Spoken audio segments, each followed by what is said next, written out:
Les coulisses du BIS, c'est le regard des communicants sur l'actualité économique du jour. Et avec nous ce soir, Grégoire Copp, bonsoir. Bonsoir. Vous êtes conseiller spécial d'Octave Klaba chez OVH et Frédéric Fougera, bonsoir. Bonsoir. Vous êtes directeur de la communication de Foncia.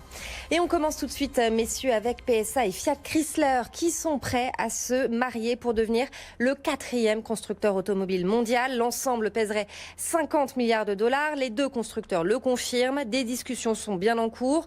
Selon nos informations, un protocole d'accord sera officialisé dès demain. Un des buts de cette fusion, c'est d'être suffisamment fort pour faire face à des investissements colossaux pour développer l'électrique, la voiture autonome.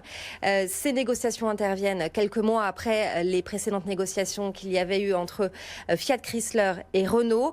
Messieurs, comment s'organise une fusion d'une telle taille, Frédéric Fougera ? Alors comment ça s'organise d'un point de vue communication ? On est bien d'accord. C'est une énorme opération de communication en fait, qui débute bien en amont du jour où l'événement apparaît à la une des médias. C'est presque de l'horlogerie, c'est chronométré. On a affaire à des sociétés cotées.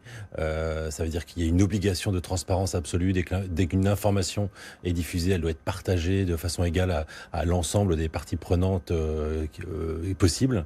Donc c'est-à-dire que c'est un travail très minutieux d'anticipation, de programmation des relations presse, jusqu'à programmer les horaires de chaque entreprise pour la publication d'un communiqué de presse, évidemment les termes et le contenu du communiqué de presse.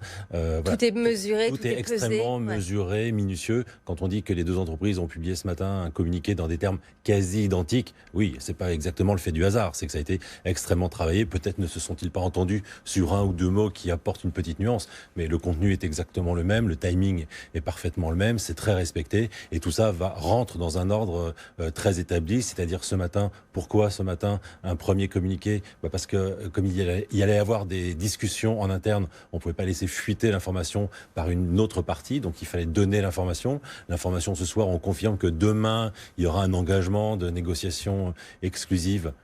C'est la suite logique de la chose. Demain matin, les syndicats, les partenaires sociaux sont convoqués à une réunion exceptionnelle très tôt. Oui, parce qu'il faut respecter les réglementations et donc les informer en amont. J'espère qu'ensuite, et en parallèle, l'interne sera également informé, parce que il faut surtout pas négliger l'interne dans ce genre de situation. Voilà, un planning très très pro et très très chronométré.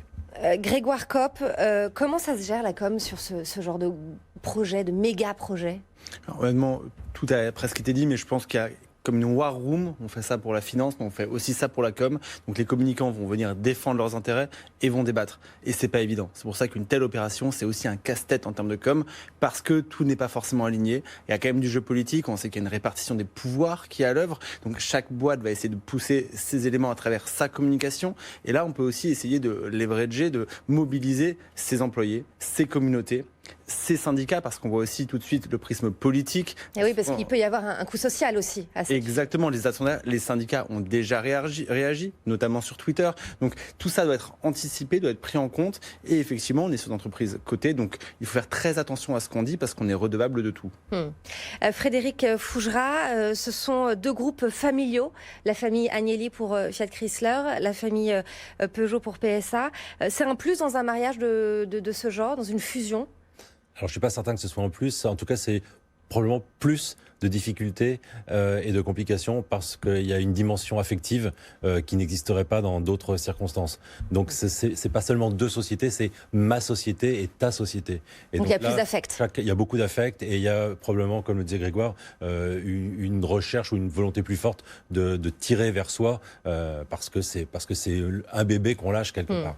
Allez, on passe à l'autre sujet dans les coulisses du BIS, c'est l'incroyable succès de Brut, le média en ligne français. Créé en 2016, il vient de lever 40 millions de dollars après 10 millions l'année dernière. Brut est essentiellement diffusé sur les réseaux sociaux, uniquement sur format vidéo. En septembre dernier, le média a cumulé 1,1 milliard de vues. Il propose un traitement de l'information différent des médias classiques pour séduire les fameux millennials. Grégoire Copp, c'est la recette du succès, c'est un pari réussi, on peut le dire. En tout cas, c'est certain qu'ils ont réussi à imprimer leurs pattes, leur marque, leur format. Et tout ça parce que je pense qu'ils sont à l'écoute de communautés, à l'écoute des réseaux sociaux, à l'écoute des gens, à l'écoute de ceux qui intéressent. Et donc c'est une démarche très bottom-up. On regarde comment ça fonctionne, ce que les gens ont envie d'entendre, la manière dont ils ont envie d'écouter, et on propose un produit qui fonctionne bien. Et du coup, on arrive à créer une espèce d'immense plateforme où les gens vont venir écouter du contenu. Alors là, derrière des lignes éditoriales à prendre, des choix derrière de pays à attaquer pour voir comment est-ce qu'on peut mener tout ça. Mais c'est certain qu'il faut qu'on s'en félicite. Aujourd'hui, en France, dans les médias du XXIe siècle, on a une entreprise très créative qui cartonne. Et rien que ça, il faut s'en féliciter. C'est clair. Frédéric Fougera, fédérer une communauté plutôt qu'une audience, c'est un pari réussi, c'est la clé du succès aujourd'hui ? C'est assurément un pari réussi et c'est peut-être aussi le génie de ce format qui est très simple et efficace, la première chose, qui a la chance d'avoir été immédiatement crédible. Avec une notoriété assez faible au début, mais qui a énormément grandi puisque leur business plan a été atteint, leur business plan de la première année a été atteint en quelques semaines, je crois.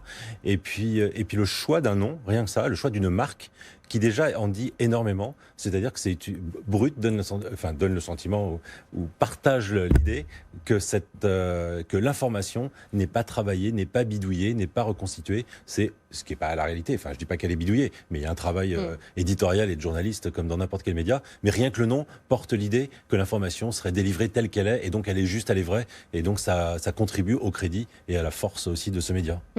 Alors, le Brut a fait le choix radical de n'exister que par les réseaux sociaux, Facebook, Twitter, Snapchat, Instagram, TikTok notamment. Est-ce qu'il n'y a pas un risque de dépendance vis-à-vis de ces réseaux sociaux ? Grégoire Kopp. Oui, il y a un risque de dépendance, tout comme pour les médias anciens, il y avait un risque de dépendance au secteur de l'édition, à la distribution du papier. Donc je pense que c'est un risque qui est à prendre, qu'ils assument et qu'ils assurent. Et ça va plutôt bien se passer pour eux parce que c'est quand même ces nouvelles populations-là qui seront les consommateurs, les lecteurs de demain, que tous les médias ancien monde cherche à conquérir, donc eux ont un coup d'avance. En revanche, ils vont devoir se poser des questions très claires parce qu'on sait que c'est un média qui ne marche pas grâce à la publicité, comme l'étaient les médias précédents, mais qui marche notamment grâce à du sponsoring par des marques. Donc quand on s'appelle Brut et qu'on veut être cash, mais qu'en fait derrière il y a des marques qui financent et qu'on a des messages qui peuvent être biaisés, ça peut semer le doute. Et là, sur les réseaux sociaux, ça peut aller très très vite. Pour annuler un abonnement d'un an à un quotidien, ça va prendre un peu plus de temps. Si on boycotte une marque, ça peut aller très vite sur les réseaux sociaux. Et quand on voit que là, ce soir, en ce moment même, Twitter annonce arrêter les publicités politiques, absolument. Eh bien, on se dit qu'il y a un engagement à prendre. Et donc, quelle est leur ligne rouge ? Et là, ils vont devoir définir leurs valeurs, pourquoi ils sont là et qu'est-ce qu'ils veulent apporter à leur audience. Frédéric Fougera, le mot de la fin.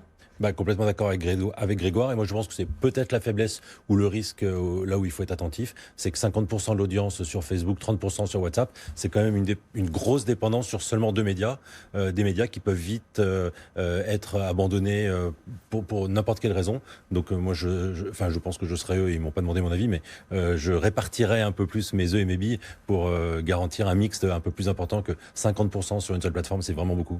Merci beaucoup à tous les deux. Frédéric Fougera, directeur de la communication de Foncia, et Grégoire Kopp, conseiller spécial d'Octave Klaba chez OVH.